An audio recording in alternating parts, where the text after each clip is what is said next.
Hello everybody, this is Toys R Us, and for this new figure unboxing and review we're going to be looking at the Rise of the Beasts Studio Series Nightbird figure. So in this video we're going to have a detailed look in both of the modes. We are of course going to bring in the rest of the Terracons and indeed some of the other Rise of the Beasts figures to give you an idea of how she displays with them. We can then, of course, bring in some other figures from similar toy lines, again, just to give you an idea of scale and size. So loads to get through with this video. So as I start to pop all these away, I'd like to remind anybody who's not subscribed to this channel, if I'd hit that subscribe button for me now, please. And also to thank In Demand Toys, because that's where I purchased this from.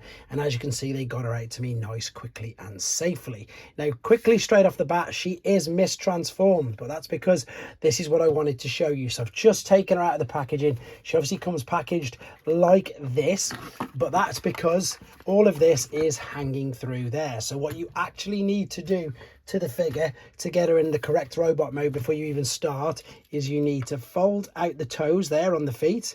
You then need to take the entire backpack, because it is a huge backpack unfortunately, and we're going to fold this, or swing it shall we say, all the way around like so. You can see it does tend to get in the way. Swing it all the way around, bring it over. You've got two tabs there which are going to fit into that. This is just what you need to do, guys, to get her into the correct robot mode.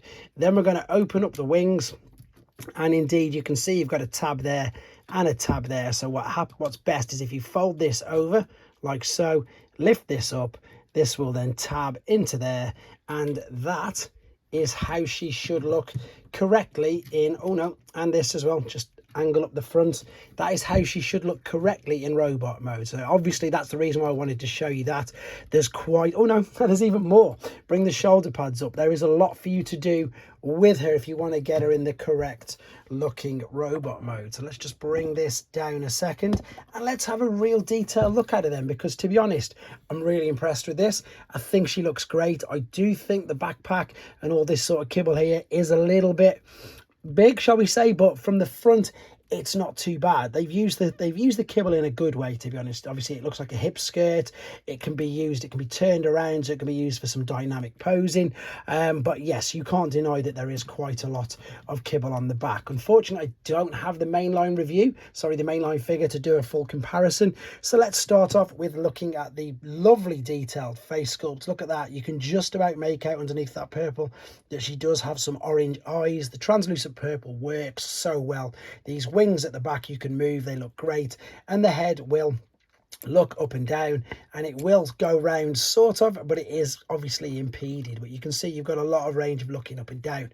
The shoulders themselves will come right out to the side, and they will go all the way. You can clip this in a little bit if you want. They'll go all the way around. They're slightly impeded, but it's not too bad. I'm just going to reposition this how it should be. You can see you've got a swivel underneath, you've got a bicep flexion. You don't actually have any wrist swivel, unfortunately, and you can probably just about make out that they've got some molded in detail of some blades, which is a bit of a shame that they weren't separate or bigger, but you can make them out there. The thing with the Studio Series figures is, and I'm sure you'd agree, look at the detail on everything. They really go to town in a good way.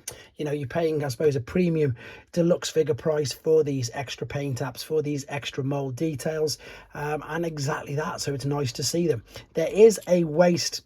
No, there's not. I was going to say, or is there? I can't think. No, you can't see. It is completely. I thought there was a small little swivel there. I correct myself. I can't. There might be, but it might just be that this is hooked into the back. Let's have a look. Again, this is complete first impressions. Yes, there is actually a waist swivel, but it is obviously hugely hindered by all what's going on at the back. So it is going to be a case of, if you are going to be doing these dynamic poses, you've got to rearrange and rejig everything there. It's crazy, to be fair. So there is a waist swivel. The hips will go out again as far to the sides as they can without the restriction. The restriction really does hinder it, but you can still make her look like she would be flying, you know, in some of the scenes which we've seen. There is a swivel at the top of the hip. There is, of course, a knee bend, and there is an ankle tilt and rock. And we've already seen that the toes do fold out as well. So let me just reattach this on the back like so. Right, let's quickly grab out the display scene on the back. It is from the museum again, which looks really good. The instructions look exactly like this, and we only have one, which I'm a little bit surprised about, one katana sort of sword blade, and I thought that she would obviously have both, but we can, I suppose, discuss that a little bit more in a second. With regards to first impressions though, I like her. She looks good, even though she does have all these sort of things that can impede her for dynamic posing. I'm gonna give her a get out of jail card because I'm quite boring with my posing and putting figures on shelves. I literally will probably be posing her like that. So for me, she looks great from the front. Right, let's have a look at it in her alternate mode.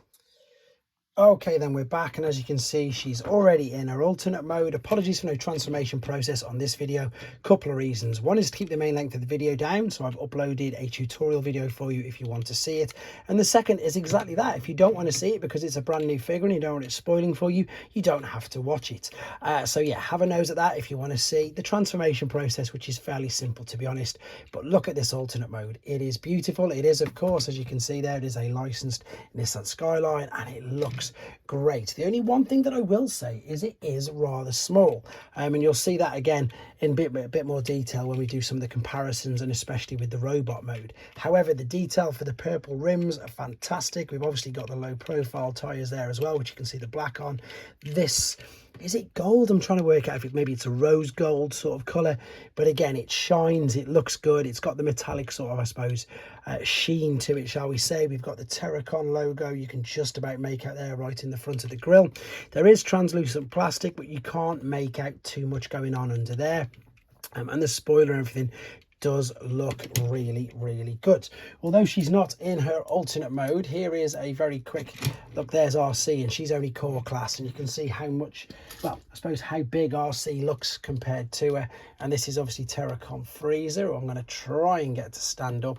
Bearing in mind these are core class figures, and they look huge on them. If you bring in anything like here we go, as you're going to see this a lot more when we've got obviously the in the robot mode, but the deluxe figures, the other deluxe figures in the toy line, just look huge compared to her. I've got some other figures to show you in a second.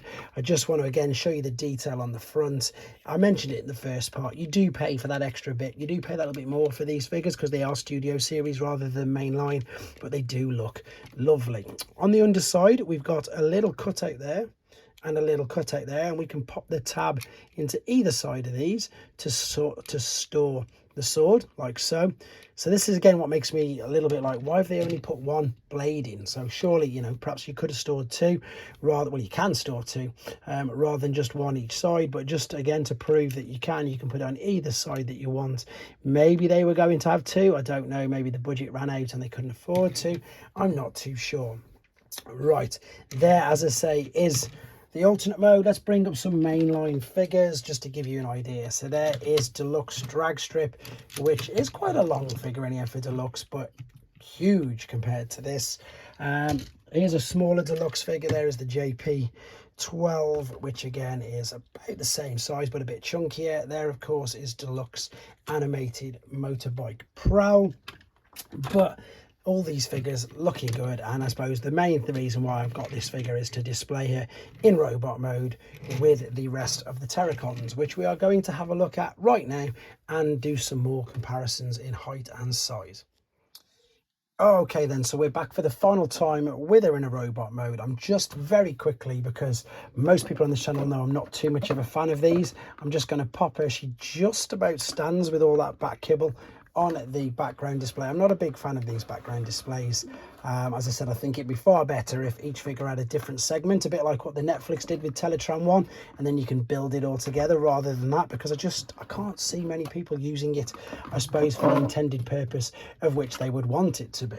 Right, now let's have a quick look how she looks, of course, with a lovely accessory. And indeed, I wanted to show you this, the fact that you can attach it or store it, shall we say, on the side of her hip skirt. So this, I think this looks great. It's a lovely little touch. Ooh, there we go, via that tab that they've added. So you can see there she's strolling along, or I suppose charging along with the blade. And this is why I think it would have been great to have been one on each side. So I'm sure we will probably get a third-party company making another one, but I think that just looks really good.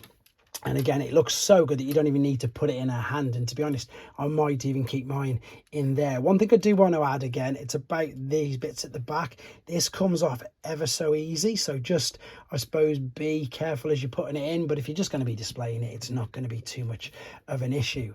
The sword, or katana I think it is, will just obviously fit in like so. And as I've said, some of these now, all the skirts and everything, they don't look too bad. I think they sort of can work with the fact you've got the shoulder panels and these skirts.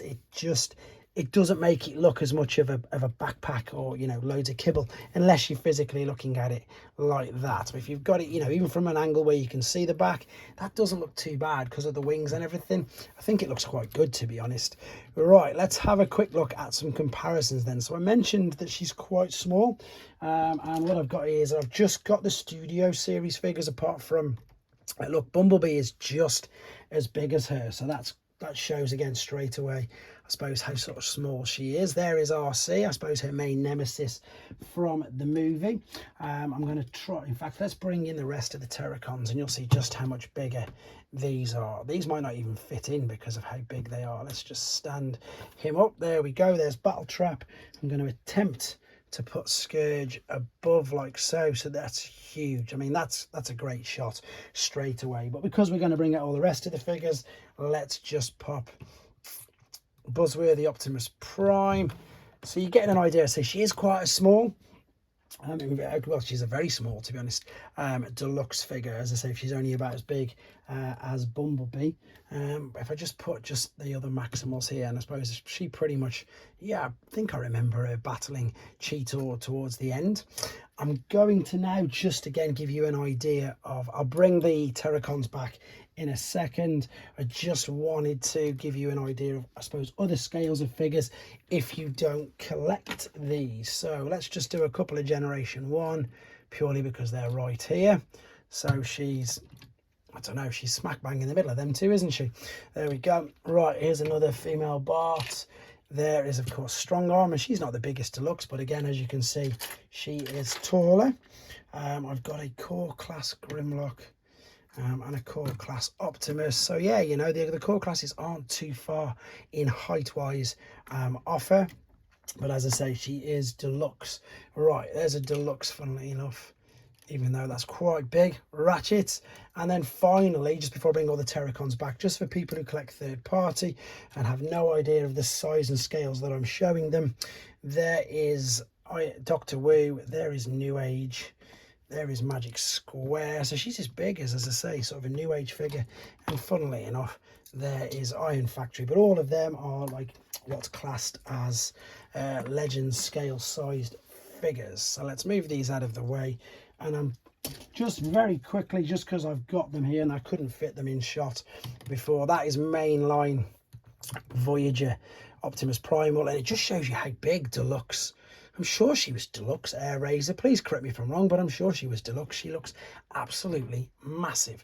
Right, last one then. Let's just bring all of the Terracons in. I'm even going to get Freezer in, and I should be receiving Novocaine very soon, so I'll be able to do a full video regarding that. Let's just see if I can get Freezer to stand, because let's be honest, with his limbs all over the place, it can be quite frustrating. But there you go, guys. I think I'm going to wrap the video up there. Really like the figure. I think she looks great, even though there's all the back kibble. I think, as you can see perfectly from the way she is, when she's displayed from the front, it's barely noticeable. So let me know what you think in the comments, guys. Take care.